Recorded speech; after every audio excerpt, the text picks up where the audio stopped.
¿Recuerdan cuando el Pontiac Firebird Trans Am de 1977 rugió en las pantallas de cine y conquistó los corazones estadounidenses? Probablemente crees que conoces este coche al dedillo.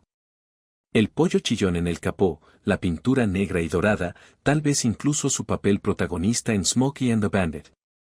Pero lo que no sabías es que este icónico muscle car escondía secretos que sorprenderían incluso a los más devotos fanáticos del Trans Am.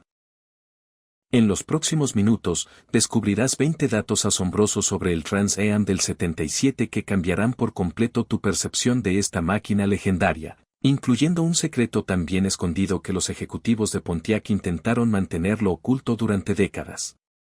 La revolución del copo de nieve de aluminio. El Trans Am de 1977 marcó un punto de inflexión en el diseño de ruedas que la mayoría de la gente pasó por alto por completo. Por primera vez en la historia del modelo, Pontiac introdujo llantas de aluminio con forma de copo de nieve como equipamiento de serie. No eran unas ruedas cualquiera. Sustituyeron a los apreciados estilos Rally 2 y Honeycomb que habían definido a los Trans Am anteriores. Lo que hacía especiales a estos copos de nieve no era solo su distintivo diseño de 8 radios que parecen formaciones de hielo cristalizado. El verdadero secreto radicaba en su construcción. Los ingenieros de Pontiac habían descubierto que estas ruedas de aluminio podían reducir casi 15 libras por rueda en comparación con sus predecesoras de acero. Eso supone eliminar 60 libras de peso no suspendido del coche, el equivalente a quitar un niño pequeño de cada paso de rueda. La mejora en el rendimiento fue inmediata y espectacular. Los conductores reportaron una mejor aceleración, una maniobrabilidad más precisa y una menor pérdida de eficacia de los frenos. Pero esto es lo que Pontiac nunca publicitó. Estas ruedas fueron tomadas prestadas del almacén de repuestos del Corvette y modificadas para que encajaran. Los tapones centrales fueron diseñados especialmente para ocultar este hecho, presentando el logotipo de la cabeza de flecha de Pontiac que escondía el patrón de montaje de Chevrolet que se encontraba debajo. Años más tarde, los expertos en restauración descubrirían que muchos de los Pontiac Snowflake originales tenían números de pieza de Corvette estampados en sus cilindros internos, un secreto que la gerencia de Pontiac esperaba que nunca saliera a la luz. La conexión con el Batmóvil de la que nadie habla. Mucho antes de que apareciera Christian Bale en el cabo, el Trans Am del 77 se ganó su propio apodo de Batimóvil, y la historia detrás de él es más increíble de lo que podrías imaginar. El agresivo diseño frontal del coche, con sus 4 faros rectangulares y ese distintivo parachoques puntiagudo, no estaba originalmente previsto para el Trans Am. Los diseñadores de Pontiac habían creado inicialmente este frontal para un prototipo que iba a competir con el Corvette. Cuando se canceló ese proyecto, tenían todos esos ensamblajes de la parte frontal almacenados en un almacén. En lugar de desecharlos, un ingeniero ingenioso sugirió adaptarlos a la plataforma Firebird. El resultado fue tan espectacular que, durante el desarrollo, el piloto de pruebas empezó a llamarlo el Batmóvil. Lo verdaderamente sorprendente es que DC Comics envió a Pontiac una carta de cese y desistimiento por el apodo, preocupada de que interfiriera con sus acuerdos de licencia. El equipo legal de Pontiac tuvo que demostrar que no estaban utilizando el nombre con carácter oficial. ¿La ironía? Años más tarde, varios Trans Am serían convertidos en Batmóviles para diversos programas de televisión y películas, oficializando así la conexión. El diseño de la nariz puntiaguda también tenía un beneficio aerodinámico inesperado. Redujo la elevación del eje delantero a altas velocidades en casi un 40% en comparación con el modelo del año anterior, algo que Pontiac descubrió accidentalmente durante las pruebas en túnel de viento para la homologación de NASCAR. El secreto de Hollywood de la edición especial en negro y dorado. Todo el mundo conoce la edición especial negra y dorada del Trans Am de Smokey and the Bandit, pero la verdadera historia de cómo surgió esta combinación de colores te dejará boquiabierto. El paquete de edición especial Y82 no fue creado para la película. En realidad, se estrenó meses antes de que comenzara el rodaje. Lo más sorprendente es que la combinación de colores fue elegida por la esposa de un ejecutivo de Pontiac durante una cena. Llevaba un vestido negro con joyas de oro y comentó lo llamativa que era la combinación. Su marido, después de unas copas, prometió que fabricaría un Trans Am con esos colores. El lunes siguiente, entró en el estudio de diseño y exigió que crearan un concepto en negro y dorado. Los diseñadores pensaron que estaba bromeando hasta que dejó claro que esto estaba sucediendo. Tenían menos de 3 semanas para crear el paquete completo, incluyendo las líneas doradas, los detalles interiores especiales y esas distintivas llantas doradas con forma de copo de nieve. Cuando Gauguin vio un modelo de preproducción en un concesionario Pontiac, supo inmediatamente que había encontrado el coche ideal para su película Smokey and the Bandit. Pero aquí viene lo interesante. Los coches de la película ni siquiera eran modelos reales del 77. Eran carrocerías sobrantes del 76 con secciones delanteras del 77 injertadas. Un detalle que sigue volviendo locos a los expertos en restauración hasta el día de hoy. Techos T-Up, la opción que casi acabó con el Trans Am. La introducción de los techos T-Up en 1977 parecía una jugada brillante, pero casi destruyó la reputación del Trans Am. Estos paneles de techo desmontables fabricados por Hearst estaban plagados de problemas que Pontiac intentó desesperadamente ocultar. El primer lote tuvo tantas fugas que se ordenó a los distribuidores que los aparcaran lejos de los sistemas de riego. Durante los lavados de coches entraba agua a raudales, destrozando el interior y provocando fallos eléctricos. Lo que es peor, el control de calidad era tan deficiente que muchos techos desmontables ni siquiera volvían a encajar en su sitio después de haber sido retirados. Los ingenieros de Pontiac descubrieron que la estructura del techo se flexionaba al tomar curvas cerradas, lo que provocaba que los paneles se desprendieran a altas velocidades. Varios clientes informaron que sus techos desmontables se desprendían en la autopista, lo que dio lugar a numerosas demandas que Pontiac resolvió extrajudicialmente de forma discreta. La empresa invirtió millones en el desarrollo de juntas de goma y barras de refuerzo para solucionar el problema, pero el daño ya estaba hecho. Documentos internos revelaron posteriormente que Pontiac consideró eliminar la opción por completo, pero las proyecciones de ventas mostraron que los compradores deseaban tanto los techos T-Up que habían pasado por alto los problemas. La solución no llegó hasta mediados de año, cuando Pontiac cambió secretamente de proveedores y rediseñó todo el mecanismo de cierre. Los coches fabricados después de abril de 1977 tenían techos T-Up completamente diferentes, aunque Pontiac nunca reconoció públicamente el cambio. La conspiración del motor W72. La opción de motor W72 de alto rendimiento guarda secretos que Pontiac mantuvo enterrados durante décadas. Con una potencia nominal oficial de 200 caballos de fuerza y 325 libras-pie de torque, este V8 de 6.6 litros estaba dramáticamente subestimado. La conspiración es profunda. Los ingenieros de Pontiac recibieron la orden de reducir la potencia del motor durante las pruebas de la EPA para evitar cargos por búsquedas del seguro. Instalaron filtros de aire restrictivos, retrasaron el encendido e incluso utilizaron surtidores de carburador diferentes durante la certificación. Cuando NH probó un Trans Am W72 de serie, descubrieron que en realidad producía cerca de 260 caballos de fuerza en las ruedas, lo que sugiere que el motor generaba más de 300 caballos de fuerza en el cigüeñal. Pero ese no es el mayor secreto. Pontiac había desarrollado una versión aún más potente del W72 que alcanzaba los 350 caballos de fuerza, con pistones forjados, un árbol de levas más agresivo y válvulas más grandes.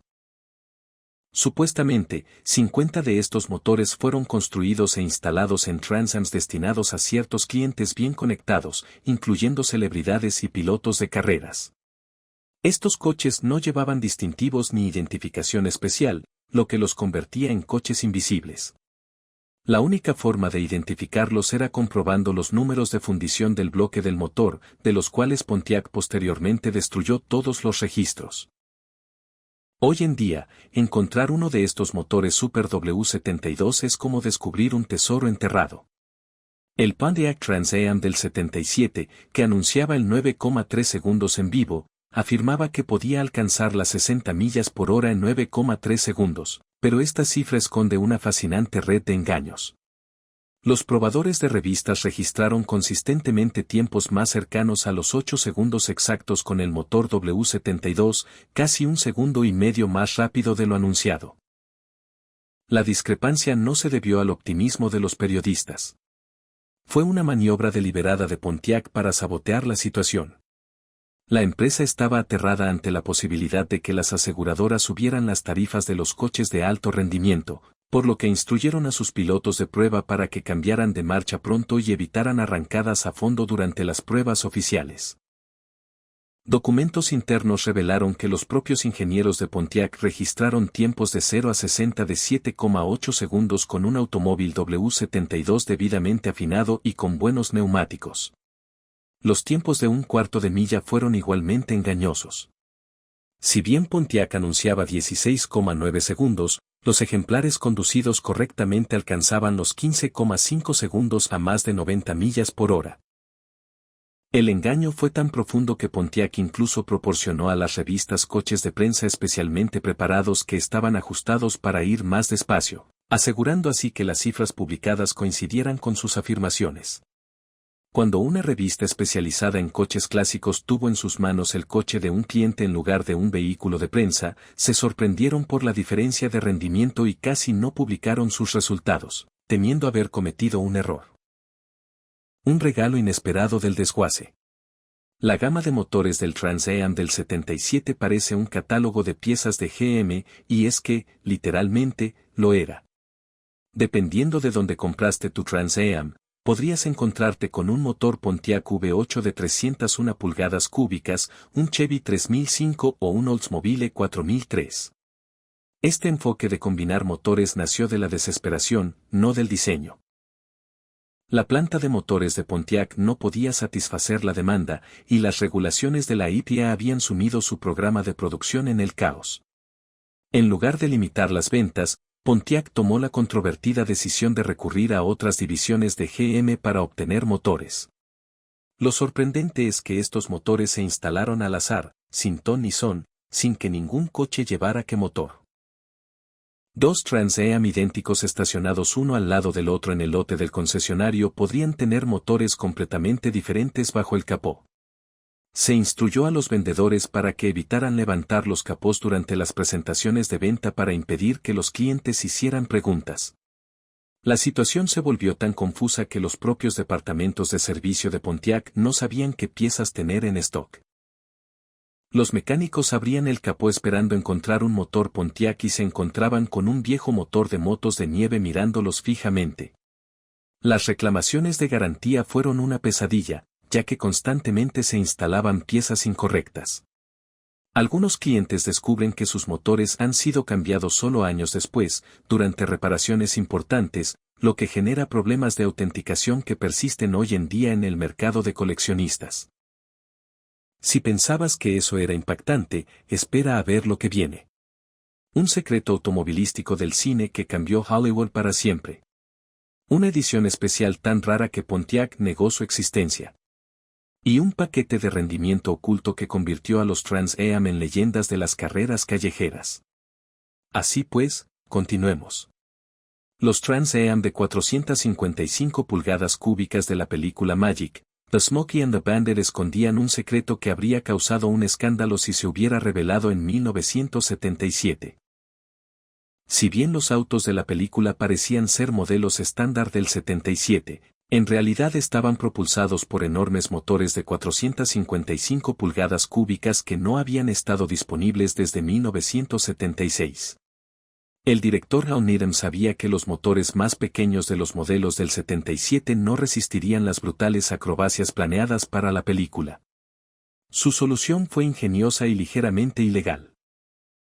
Convenció a Pontiac para que construyera 4 coches especiales utilizando chasis y transmisiones sobrantes del 76, y luego les instaló frontales del 77 para que parecieran actuales. Estos Trans Am Frankenstein nunca estuvieron destinados a la venta al público y técnicamente violaban las regulaciones federales. Los motores 455 producían casi 400 caballos de fuerza, el doble de la potencia de los motores estándar 77. Esta potencia extra fue crucial para la infame escena del salto del puente, donde el coche necesitaba la velocidad suficiente para superar un puente desmantelado. Lo que los espectadores desconocían era que el aterrizaje destrozó el coche por completo, tanto que tuvieron que usar un Trans Am diferente para la siguiente escena. Al finalizar el rodaje, los 4 coches de la película quedaron prácticamente destruidos. Los ejecutivos de Pontiac estaban aterrorizados de que alguien descubriera sus vehículos modificados y los denunciara a las autoridades federales. Así pues, ordenaron destruir toda la documentación y compactar los coches destrozados inmediatamente después del rodaje. El auge de las ventas que lo cambió todo. Las cifras de ventas del Trans Am del 77 ocultan uno de los cambios de rumbo más dramáticos de la historia del automóvil. Antes del estreno de Smokey and the Bandits, Pontiac había vendido una respetable pero poco destacable cifra de 30.000 Trans Am. Tras el estreno de la película en los cines, ocurrió algo sin precedentes. Los concesionarios informaron que los clientes literalmente se peleaban por los Trans Am en la sala de exposición. Los pedidos se acumularon durante 6 meses y algunos concesionarios cobraban $5.000 por encima del precio de venta recomendado, lo que equivale a $25.000 actuales. La línea de producción de Pontiac, diseñada para fabricar 200 Trans Am al día, de repente tuvo que producir 500.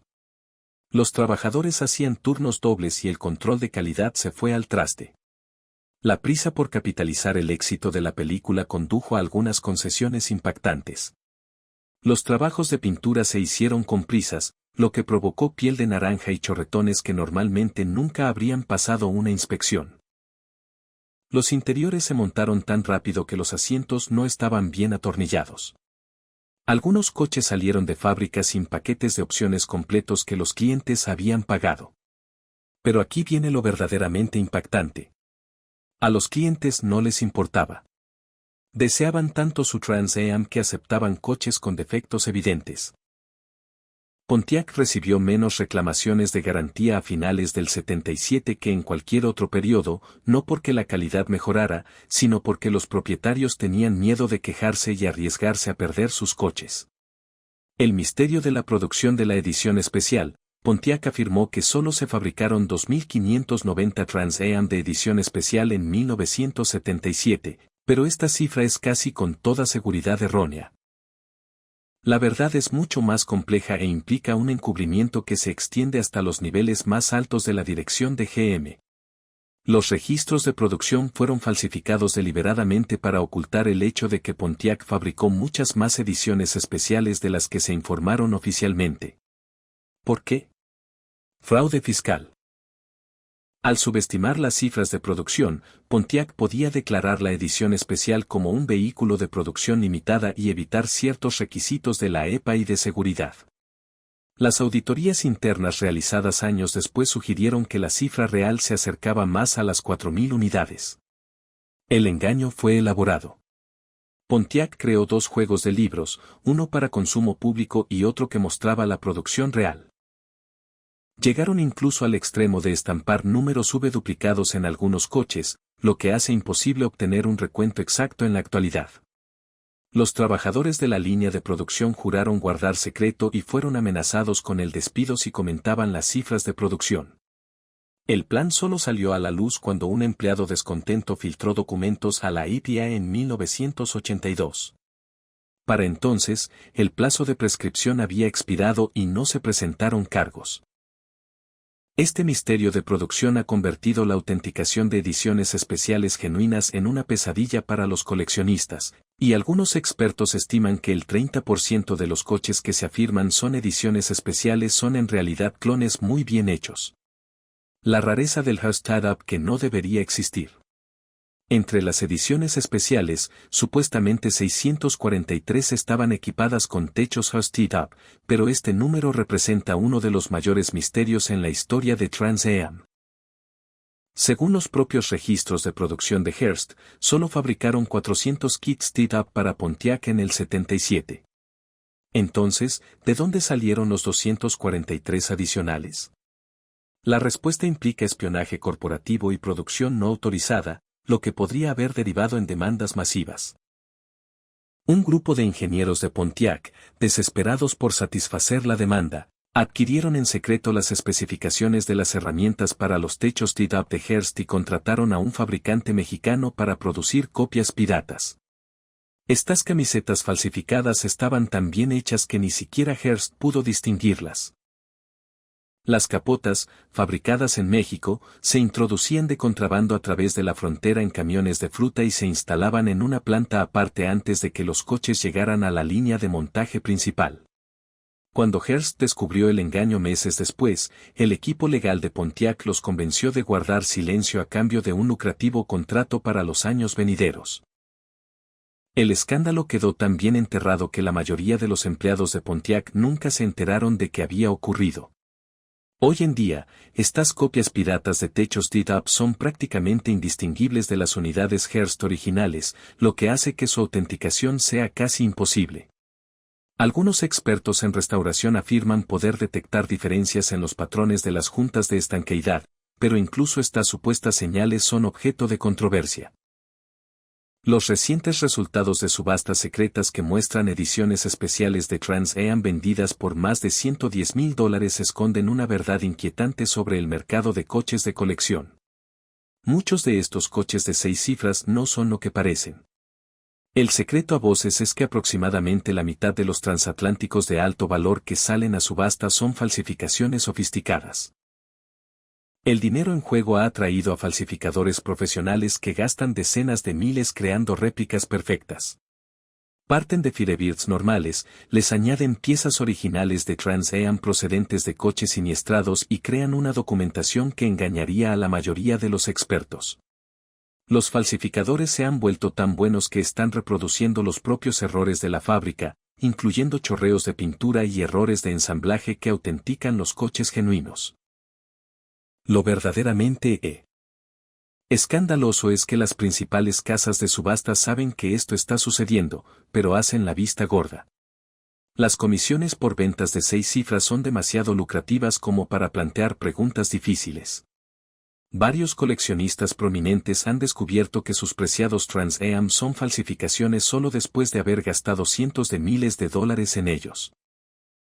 El problema se ha agravado tanto que Pontiac Historical Services ha dejado de autenticar por completo los Trans Am del 77, alegando que ya no es posible determinar su autenticidad con certeza.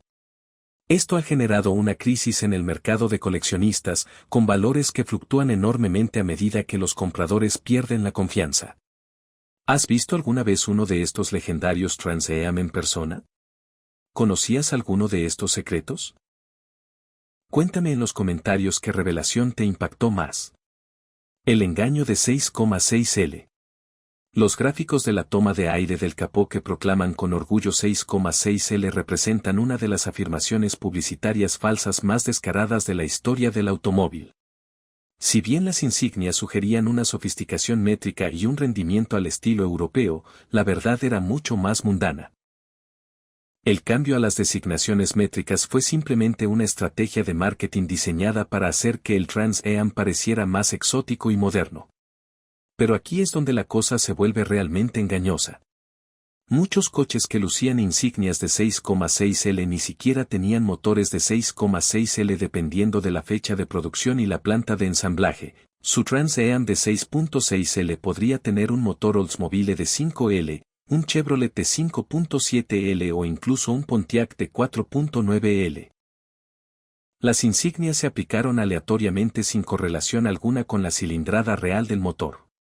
Se instruyó a los concesionarios para que dijeran a los clientes que 6,6L se refería al equivalente en rendimiento y no a la cilindrada real, sea lo que sea que eso signifique. La Comisión Federal de Comercio investigó a Pontiac por publicidad engañosa, pero retiró el caso cuando los abogados de Pontiac argumentaron que las tomas de aire del capó eran elementos decorativos, no especificaciones oficiales. Los memorandos internos muestran que los ejecutivos de Pontiac encontraron toda la situación hilarante, refiriéndose a las insignias como nuestra pequeña broma interna con los clientes. El significado oculto del pollo gritón, esa icónica calcomanía del capó con forma de pollo gritono, guarda secretos que sorprenderían tanto a puristas como a coleccionistas. Mientras los entusiastas debaten si se trata de un fénix o un águila, la verdad es aún más extraña. No es ninguna de las dos. El diseño fue en realidad robado de un tótem nativo americano que un diseñador de Pontiac vio durante unas vacaciones en Alaska.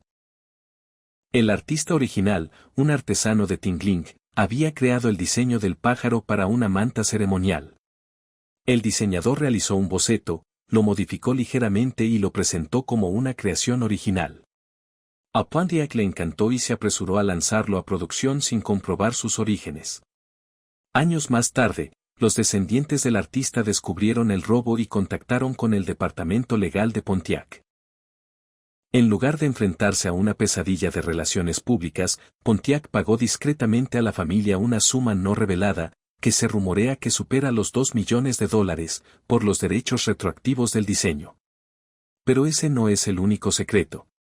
La propia pegatina se fabricó utilizando un material reflectante especial que se suponía que brillaría bajo luz negra, haciendo que el coche fuera visible en carreras callejeras ilegales. El efecto solo funcionó en las primeras series de producción antes de que Pontiac cambiara a materiales más baratos. Hoy en día, encontrar un Trans Am con la calcomanía original del pollo chillón reactiva a los rayos UV es como encontrar un unicornio, y los coleccionistas pagan primas de $20,000 solo por la calcomanía del capó. El último mito sobre los muscle cars. El Trans Am del 77 suele ser llamado el último muscle car en pie, pero esta idea romántica esconde una verdad más oscura sobre la política interna de GM. El Trans Am sobrevivió no por su legado de rendimiento, sino por un acuerdo secreto entre el gerente de división de Pontiac, Bill Hoagland, y el presidente de GM, Thomas Murphy. Hoagland tenía información comprometedora sobre Murphy relacionada con un escándalo de pruebas de emisiones encubierto que podría haberle costado a GM miles de millones en multas. A cambio de guardar silencio, Hoagland negoció la continuación de la producción del Trans Am a pesar de la presión corporativa para eliminar todos los modelos de alto rendimiento. El acuerdo incluía cláusulas que permitían a Pontiac seguir utilizando un marketing orientado al rendimiento siempre y cuando la potencia real se mantuviera por debajo de los umbrales de cobertura de seguros. Este acuerdo secreto explica por qué el Trans Am sobrevivió mientras que otros muscle cars desaparecieron y por qué a Pontiac se le permitió mantener su imagen rebelde mientras que otras divisiones de GM se vieron obligadas a centrarse en coches económicos. Cuando Murphy se jubiló en 1980, intentó destruir toda la documentación del acuerdo, pero sobrevivieron copias en los archivos personales de Hoagland.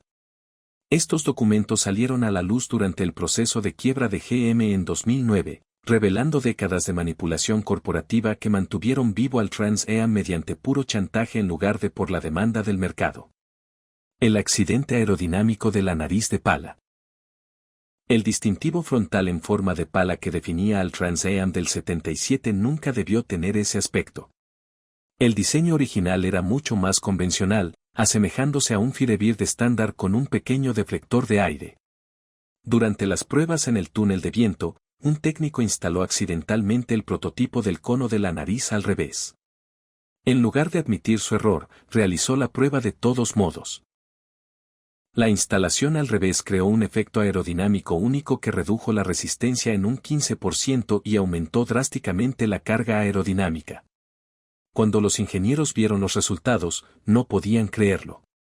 Pasaron semanas intentando comprender cómo un diseño inverso podía funcionar mejor que su diseño original cuidadosamente calculado. Resultó que el ángulo invertido creaba un efecto Venturi que aspiraba el aire por debajo del coche de forma más eficiente, mientras que el afilado borde delantero cortaba el aire como un cuchillo. En lugar de admitir que el diseño fue un accidente, el departamento de diseño de Pontiac afirmó que siempre fue intencional. Incluso crearon bocetos de diseño falsos, fechados meses antes, para respaldar su historia. El técnico que cometió el error juró guardar el secreto y recibió una importante bonificación para que no hablara. Este descubrimiento accidental se convirtió en una de las características más distintivas del Trans Am, demostrando que a veces los mejores diseños surgen de los errores. ¿La conexión con Can-Am? Nadie lo sabe.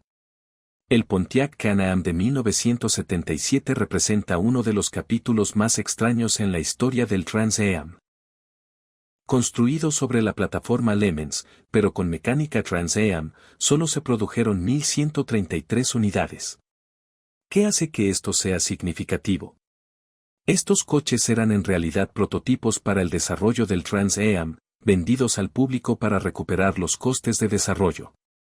Cada Can-Am era esencialmente un Trans Am disfrazado, con el mismo motor W72, toma de aire en el capó y ajuste de suspensión. Pero aquí viene lo impactante. Los Can-Am se utilizaban para probar piezas experimentales que Pontiac estaba considerando para futuros Trans Am. Oculto en el maletero de cada Can-Am había un registrador de datos que registraba las métricas de rendimiento. Los propietarios no tenían ni idea de que estaban conduciendo vehículos de prueba. Cuando los coches llegaban al taller para su revisión, los técnicos de Pontiac descargaban secretamente los datos y los enviaban al departamento de ingeniería. Este programa de pruebas ilegales proporcionó datos reales de un valor incalculable que dieron forma al desarrollo del Trans Am del 78. Cuando un periodista descubrió el plan en 1980, Pontiac afirmó que los registradores de datos eran dispositivos de control de calidad y rápidamente suspendió el programa. Hoy en día, encontrar un Can-Am con su registrador de datos original intacto es prácticamente imposible, ya que Pontiac ordenó su destrucción total. El Firebird hace referencia a un pasado impulsado por reactores. El nombre Firebird encierra un secreto que conecta al Trans Am con la carrera espacial y la tecnología militar. En la década de 1950, GM creó una serie de prototipos de automóviles impulsados por turbinas de reacción llamados Firebirds. No se trataba solo de estudios de diseño, sino de vehículos funcionales propulsados por motores a reacción de grado militar.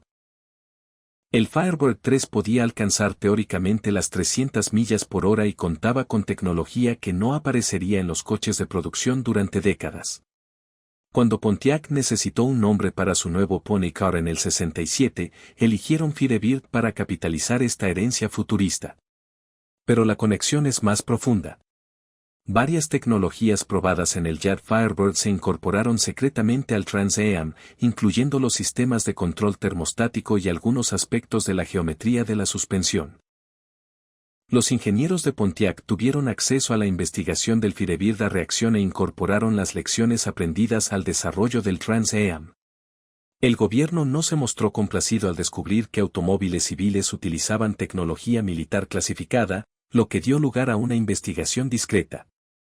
Pontiac aceptó modificar ciertos componentes y destruir la documentación relacionada. Esto explica por qué a algunos manuales técnicos antiguos del Trans Am les faltan páginas evidentemente. Contenían información procedente de fuentes clasificadas. El diseño de la era disco que salvó a Pontiac. El pollo chillón pasó de ser considerado hortera y de mal gusto a convertirse en uno de los símbolos automovilísticos más queridos de todos los tiempos. Pero la transformación no fue orgánica. Pontiac contrató a una empresa de investigación psicológica a finales de 1977 para comprender por qué el diseño resonó tan fuertemente entre los compradores. Lo que descubrieron cambió para siempre el marketing automovilístico. La investigación demostró que el grito del pollo desencadenó profundas respuestas psicológicas relacionadas con la libertad, la rebeldía y el orgullo estadounidense. El pájaro con la F apuntando hacia arriba recordaba inconscientemente a la gente al águila americana, mientras que las llamas sugerían poder y peligro. El color dorado activó los mismos centros de placer que ver oro real. Pontiac utilizó estos hallazgos para perfeccionar su marketing, posicionando al Trans Am no solo como un automóvil, sino como un símbolo de libertad personal. Descubrieron que los compradores no adquirían una marca de transporte, sino una identidad. Esta investigación dio lugar a la campaña We Build Emotion e influyó en todas las decisiones de diseño de Pontiac durante las 2 décadas siguientes. Los perfiles psicológicos de los compradores del Trans Am eran tan detallados que Pontiac podía predecir con un 90% de precisión qué clientes comprarían basándose en un simple cuestionario. Estos datos eran tan valiosos que otras divisiones de GM intentaron robarlos, lo que dio lugar a un espionaje corporativo interno que resultó en el despido discreto de varios ejecutivos.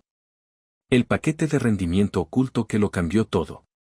En lo más profundo de los libros de pedidos de Pontiac se encontraba el código RPON96, un paquete de rendimiento tan secreto que la mayoría de los concesionarios ni siquiera sabían de su existencia. Por $800 adicionales, el equivalente a unos $4,000 actuales, los clientes podían encargar lo que venía a ser un paquete de carreras de fábrica. Esto no se anunciaba en ningún folleto ni se mencionaba en ninguna publicación. Había que conocer a alguien en Pontiac para siquiera saber que existía ese código. El paquete N96 incluía pistones forjados, un motor con especificaciones de fábrica, refrigeración de alta resistencia, relaciones de transmisión especiales y componentes de suspensión tomados del programa NASCAR de Pontiac. Estos coches fueron fabricados a mano por un equipo independiente y no presentaban insignias ni identificación externa. El rendimiento fue desastroso. De 0 a 60 en 6,2 segundos y tiempos de 4 millas en poco más de 14 segundos. Solo se fabricaron unos 50 coches N96, todos ellos destinados a clientes con contactos que los utilizan para carreras callejeras y duelos clandestinos. Pontiac no conservó registros oficiales de estas construcciones, lo que hace imposible autenticarlas hoy en día. La única evidencia es anecdótica. Historias de los propietarios originales y hojas de tiempos descoloridas de pistas de carreras de aceleración que llevaban mucho tiempo cerradas. Varios coleccionistas prominentes afirman poseer automóviles N96, pero sin documentación, no son más que costosos misterios. Eso es todo por hoy, amigos. Si te ha gustado este video, no olvides suscribirte y darle a me gusta para no perderte el próximo. Nos vemos allí. ¿Te has preguntado alguna vez qué pasa con los coches que nunca llegan a la sala de exposición? Probablemente piensas que las compañías automovilísticas solo cancelan proyectos que no funcionan o que cuestan demasiado. Pero si pensabas que Pontiac solo enterraba sus fracasos, estás equivocado. En los próximos minutos, descubrirás 10 coches Pontiac poco comunes que fueron completamente desarrollados, probados y listos para revolucionar el mercado, pero que nunca vieron la luz. Algunos murieron por las intrigas corporativas, otros por una coincidencia tan inoportuna que resulta increíble, y unos pocos simplemente eran demasiado radicales para su época. Y no se pierdan el final, porque hemos rescatado un Pontiac sorpresa que estuvo tan cerca de entrar en producción que los concesionarios ya habían empezado a aceptar pedidos antes de que desapareciera sin dejar rastro. Pontiac Vanzee. Era el año 1964, y los ingenieros de Pontiac acababan de crear algo que cambiaría para siempre la historia de los autos deportivos. La Vanzee. Yo era un elegante biplaza con carrocería de fibra de vidrio que parecía provenir de otro planeta. Con su morro afilado como una navaja, sus faros ocultos y su cabina inspirada en la aviación, este no era un prototipo más acumulando polvo en un almacén. No, se trataba de un prototipo completamente funcional impulsado por un motor de 6 cilindros en línea de 230 pulgadas cúbicas que podía alcanzar las 60 millas por hora en menos de 8 segundos. Lo que hacía especial al Vanzee no era solo su aspecto o su rendimiento. Este coche fue diseñado para competir directamente con el Corvette a un precio más bajo, dirigido a compradores más jóvenes que querían un coche potente americano sin arruinarse. El interior contaba con asientos individuales, palanca de cambios en el piso e indicadores que no desentonarían en un avión de combate. Los ingenieros de Pontiac incluso habían resuelto el antiguo problema del almacenamiento en los coches deportivos incorporando un maletero sorprendentemente espacioso. Pero aquí es donde la política corporativa mostró su peor cara. Los ejecutivos de General Motors echaron un vistazo al Vanzee y vieron un problema. Fue demasiado bueno. El coche habría canibalizado las ventas del Corvette. Y dado que el Corvette era el proyecto estrella de Chevrolet, eso simplemente no podía suceder. A pesar de los comentarios positivos de los pilotos de prueba y el entusiasmo abrumador de los concesionarios de Pontiac que vieron el prototipo, GM canceló el proyecto antes de que pudiera llegar a la producción. La verdadera tragedia es que Pontiac ya había resuelto los detalles de fabricación. Habían buscado proveedores, calculado precios que habrían sido casi un 30% más bajos que los del Corvette, e incluso comenzado a planificar campañas de marketing. El Banshee estaba listo para salir de las líneas de montaje y llegar a los garajes de todo Estados Unidos. En cambio, se convirtió en otra víctima de la competencia interna, sobreviviendo únicamente el prototipo original como recordatorio de lo que pudo haber sido. Si eso te pareció impresionante, espera a ver lo que viene. Un Pontiac que podría haber superado al Mustang en su lanzamiento al mercado. Un muscle car secreto que hacía que el Guanajuato pareciera dócil. Un sedán futurista que anticipó todas las tendencias de la próxima década. Y mucho más. Así pues, continuemos. Pontiac Monte Carlo. Mucho antes de que Chevrolet le pusiera el nombre Monte Carlo a su coupé de lujo personal, Pontiac ya había diseñado, construido y probado su propio Monte Carlo en 1962. No se trataba de un concepto a medio coser, ensamblado para un salón del automóvil. El Pontiac Monte Carlo era un automóvil de lujo de alto rendimiento, diseñado con gran ingeniería, que combinaba la elegancia de un Thunderbird con la potencia de un Grand Prix. El coche presentaba una línea de techo única con una ventana trasera cuadrada y formal que más tarde se convertiría en un elemento de diseño característico de los coupés de lujo personales durante la década de 1970. Bajo el capó se encontraba el probado motor V8 de 389 pulgadas cúbicas de Pontiac, pero los ingenieros habían hecho su magia con la suspensión, creando un coche que podía recorrer los bulevares con comodidad o atacar las carreteras de montaña con una agilidad sorprendente. El interior era puro lujo de los años 60, con asientos de cubo profundos, una consola que se extendía desde el salpicadero hasta los asientos traseros y suficiente veta de madera como para hacer que un yate sintiera envidia. Los pilotos de prueba elogiaron la combinación de rendimiento y refinamiento del Monte Carlos. Se basaba en una plataforma de Gran Premio modificada, pero presentaba paneles de carrocería únicos que le daban una apariencia más sofisticada. El coche incluso incluía características innovadoras como un volante ajustable en altura y ventanas de ventilación eléctricas, lujos que no se generalizarían hasta una década después. Entonces, ¿por qué este éxito seguro no llegó a producirse? Momento oportuno y reorganización corporativa. Justo cuando Pontiac se preparaba para dar luz verde a la producción del modelo del año 1963, GM reorganizó sus divisiones y decidió que cada marca necesitaba una separación de identidad más clara. El Monte Carlo se consideró demasiado cercano al territorio de mercado de Buick y se le dijo a Pontiac que se centrara en el rendimiento en lugar del lujo. La cruel ironía. 7 años más tarde, Chevrolet presentaría su Monte Carlo con un éxito rotundo, demostrando que Pontiac había tenido razón desde el principio. El prototipo original de Pontiac fue finalmente destruido, y solo un puñado de fotografías y documentos internos prueban su existencia. Pontiac Banshee Ford. Para 1988, Pontiac ansiaba un auto deportivo insignia, y el Banshee 4 fue su respuesta. Esto no fue simplemente otro resurgimiento del nombre Banshee. Se trató de un esfuerzo de ingeniería desde cero que produjo uno de los autos deportivos más avanzados jamás construidos por un fabricante estadounidense. El Banshee parecía salido directamente de una película de ciencia ficción, con su diseño de cabina adelantada, enormes tomas de aire y una parte trasera que parecía desafiar el estilo automotriz convencional.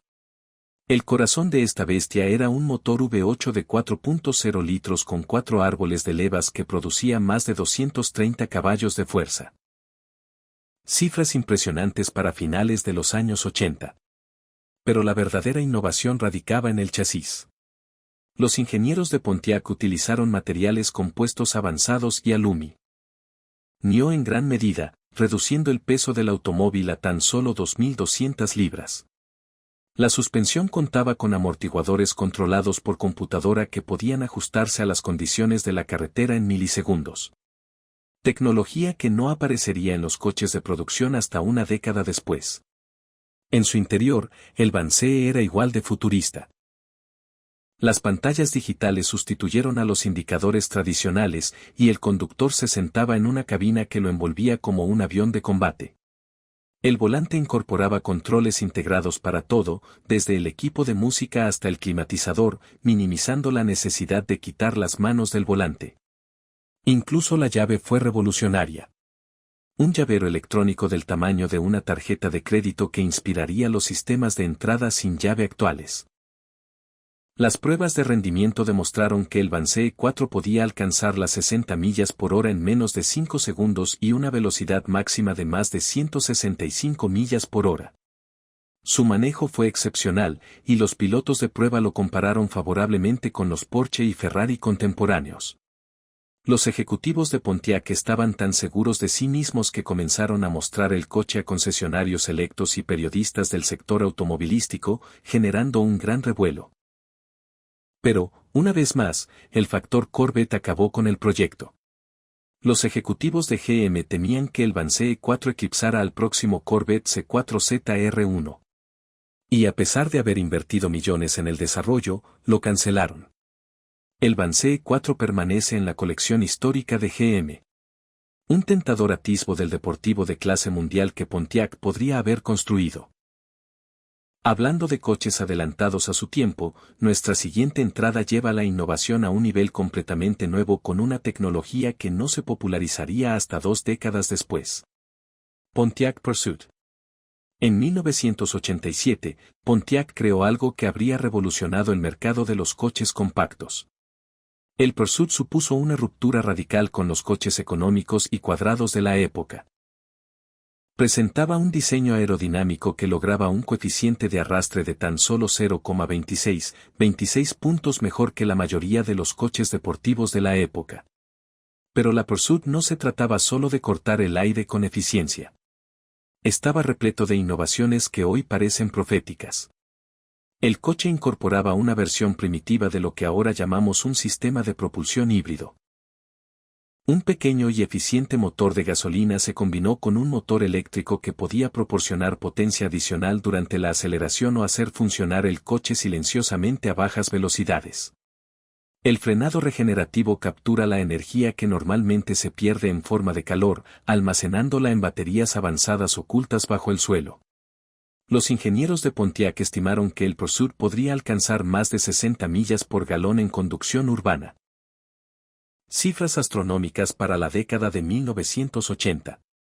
Por dentro, el Pursuit parecía más un prototipo que un coche listo para la producción. Una pantalla de visualización frontal proyectaba información de velocidad y navegación en el parabrisas. La consola central incorporaba una pantalla táctil primitiva que controlaba la radio, la climatización e incluso mostraba información sobre el consumo de combustible en tiempo real. Los comandos de voz podrían controlar funciones básicas. Tecnología que en aquel momento parecía pura ciencia ficción. La tragedia de esta búsqueda radicó en que, sencillamente, era demasiado avanzada para su época. El sistema híbrido, aunque funcional, habría sido costoso de producir en masa con la tecnología de los años 80. Los dispositivos electrónicos avanzados eran propensos a fallos, y los estudios de mercado sugerían que los compradores no estaban preparados para un cambio tan radical. Los ejecutivos de GM, ya nerviosos por los ambiciosos proyectos de Pontiac, pusieron fin a la iniciativa en 1988. En retrospectiva, está claro que Pontiac había creado un automóvil que predijo prácticamente todas las tendencias automovilísticas importantes de los siguientes 30 años. Llegaron 3 décadas demasiado pronto. Pontiac Race. El nombre lo decía todo. El prototipo Races de 1997 fue el intento de Pontiac de crear el SUV de máximo rendimiento años antes de que a nadie más se le ocurriera combinar el rendimiento de un coche deportivo con la practicidad de un SUV. Esto no era una camioneta modificada que pretendía ser robusta. El Race era un vehículo de alto rendimiento diseñado específicamente para ese propósito, que casualmente tenía 4 puertas y una posición de conducción dominante. Bajo el capó esculpido se encontraba un motor V6 sobrealimentado de 3,8 litros que producía más de 300 caballos de fuerza y enviaba la potencia a las 4 ruedas a través de un sofisticado sistema de tracción total tomado prestado del catálogo de piezas de alto rendimiento de GM. La suspensión era totalmente independiente con amortiguadores adaptativos, lo que permitía al Racers tomar las curvas como un sedán deportivo a pesar de su elevada altura. Los enormes frenos Brembo proporcionaban una potencia de frenado que avergonzaría a los coches deportivos de la época. El interior era pura emoción Pontiac. Los asientos deportivos, con un profundo soporte lateral, ofrecían comodidad a 4 adultos, mientras que el puesto de conducción, centrado en el conductor, presentaba indicadores analógicos con un tacómetro central, enfatizando las intenciones de rendimiento del vehículo. Los detalles en fibra de carbono y los acentos de aluminio le daban un aire de alta tecnología, mientras que los toques prácticos como los revestimientos impermeables para el suelo y los sistemas de almacenamiento modulares demostraban que Pontiac entendía lo que realmente necesitaban los compradores de SUV. ¿Alguna vez viste un SUV de alto rendimiento que pudiera alcanzar los 60 metros en menos de 6 segundos allá por los años 90? Si recuerdas alguno, házmelo saber en los comentarios, porque el Race habría estado entre los primeros. Los pilotos de prueba que experimentaron el prototipo quedaron impresionados por su combinación de practicidad y rendimiento. Podía remolcar 5.000 libras, los Ford Streams, y luego dejar en ridículo a los autos deportivos en los semáforos. Pero Pontiac volvió a equivocarse en su momento. En 1997, GM estaba centrada en los SUV tradicionales como el Tahoe y el Suburban. La idea de un SUV orientado al rendimiento parecía, en el mejor de los casos, un mercado nicho. El Race se consideró demasiado caro de producir y demasiado arriesgado para la imagen de Pontiac. Hoy, cuando los SUV de alto rendimiento dominan el mercado, queda claro que Pontiac tenía razón. Lo tuvieron una década antes de que alguien estuviera dispuesto a comprarlo. Pontiac Stingray. Era el año 1989 y los ingenieros de Pontiac acababan de resolver un problema cuya existencia nadie conocía. El Stingray era su visión de un coche de playa para el siglo XXI. Un roadster ligero y asequible diseñado específicamente para comunidades costeras y zonas turísticas. Considéralo como la respuesta de Pontiac a lo que hizo Volkswagen, pero con credenciales de rendimiento reales y un estilo que no agrediera tus ojos. La peculiaridad del Stingray era su total ausencia de puertas, ventanas o techo permanente.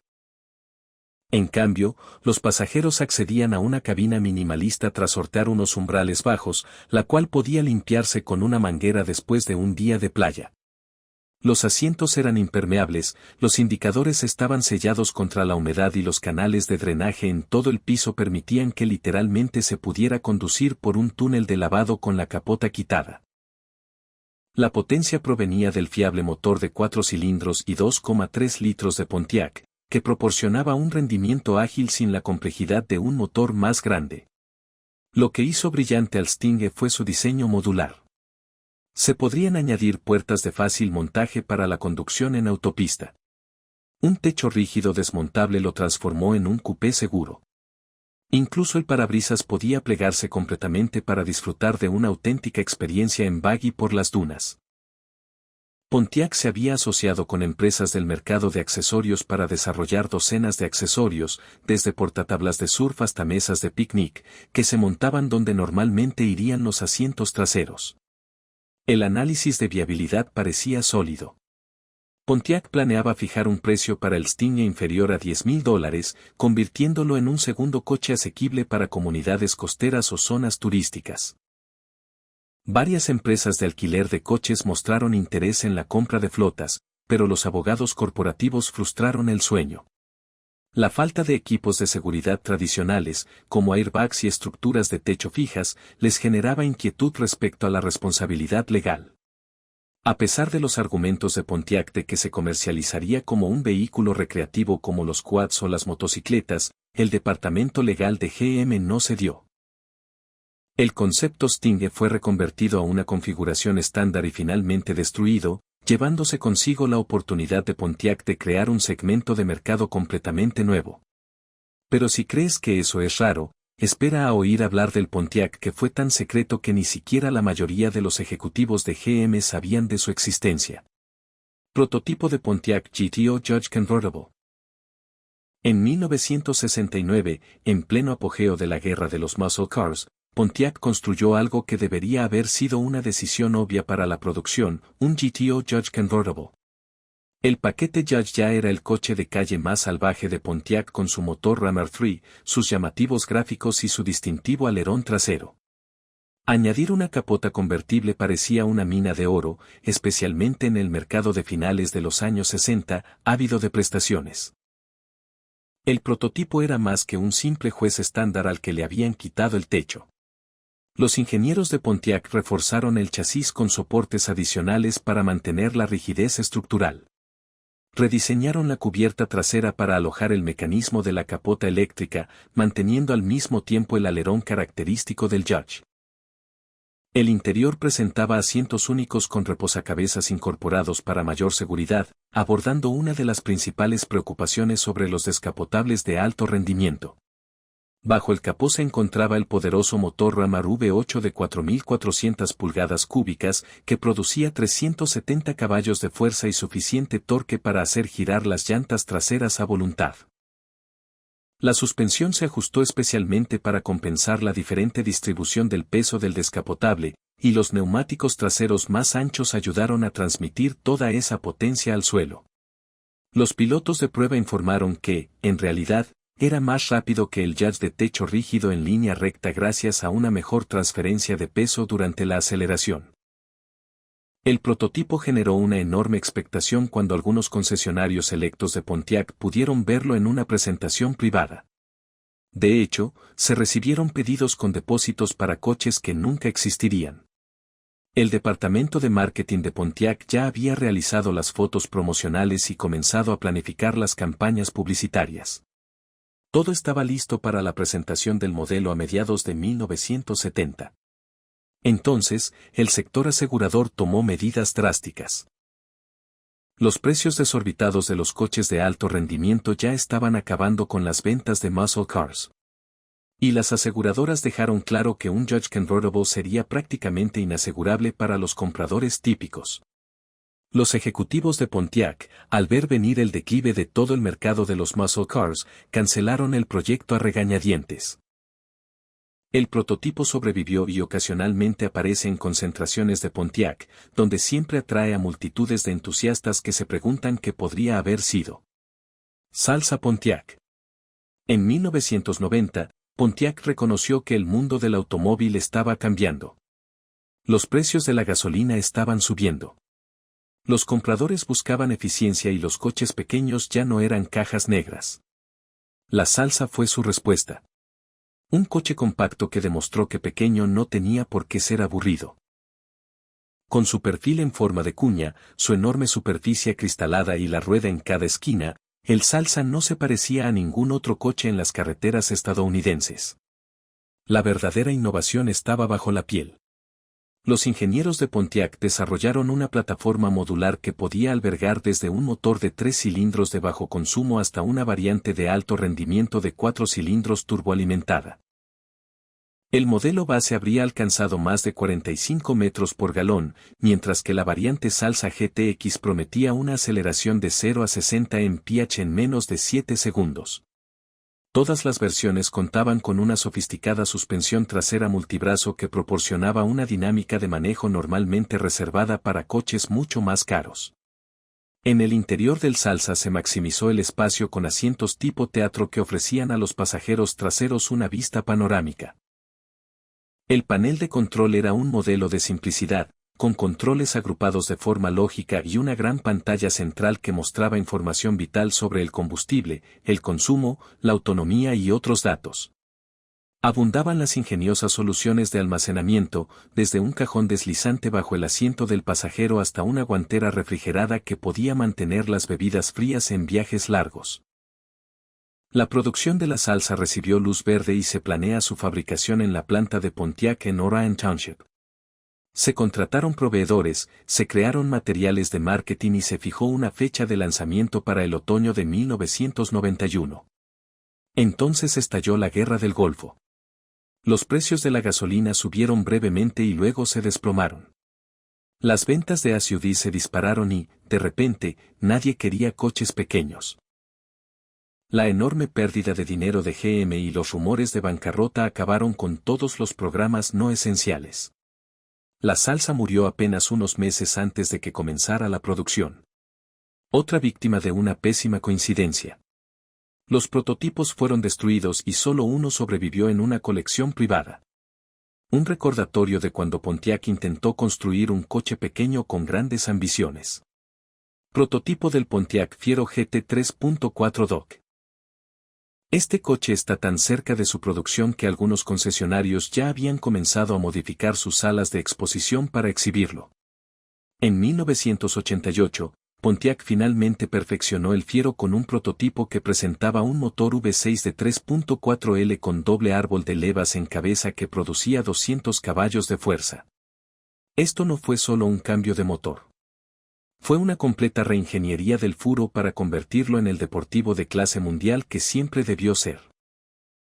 La suspensión había sido completamente rediseñada teniendo en cuenta las lecciones aprendidas de Lotus, que había participado como consultora en el proyecto. El interior se renovó con mejores materiales y una ergonomía mejorada. Incluso el controvertido diseño se había refinado con sutiles modificaciones en la carrocería que mejoraban tanto la estética como la aerodinámica. Los pilotos de prueba lo compararon favorablemente con el Toyota MR2 Turbo e incluso con el Porsche 944. Se estaban recibiendo pedidos, se estaba instalando la maquinaria de producción y entonces GM destruyó no solo el prototipo, sino toda la línea FO. La razón oficial fueron las bajas ventas de los modelos regulares. Pero los que estaban dentro conocían la verdad. Una vez más, el Fiero mejorado era demasiado bueno, demasiado cercano al rendimiento del Corvette a un precio más bajo. Los distribuidores que habían recibido depósitos se vieron obligados a devolverlos y se ordenó la destrucción de los prototipos. Al menos uno sobrevivió, escondido por un ingeniero que no soportaba ver su obra destruida. Ocasionalmente aparece en exhibiciones de Pontiac, funcionando y demostrando lo que el FO podría haber llegado a ser. Eso es todo por hoy, amigos. Si te ha gustado este video, no olvides suscribirte y darle a me gusta para no perderte el próximo. Nos vemos allí.